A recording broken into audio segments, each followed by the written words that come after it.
Syederalun beredar video detik-detik pasukan Chechnya luncurkan roket anti-tank hancurkan militer Ukraina pada Selasa 12 April 2022. Pertempuran sengit terjadi di kota Mariupol hingga membuat militer Ukraina panik. Diketahui RPG-7 adalah granat berpeluncur roket anti-tank yang banyak diproduksi. Senjata ini dirancang oleh Uni Soviet dengan nama panjangnya peluncur granat anti-tank Genggam.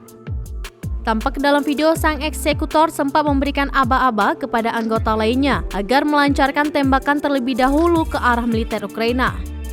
Setelah kondisi militer Ukraina terjepit, sang eksekutor maju ke depan dan langsung meluncurkan roket anti-tank. Terdengar suara roket anti-tank begitu keras saat menghujam ke arah musuh. Sang eksekutor sempat berteriak senang setelah menghabisi musuh di area gang tersebut. Pemimpin Chechnya Ramzan Kadyrov menegaskan bahwa pasukan Chechnya dalam kondisi baik.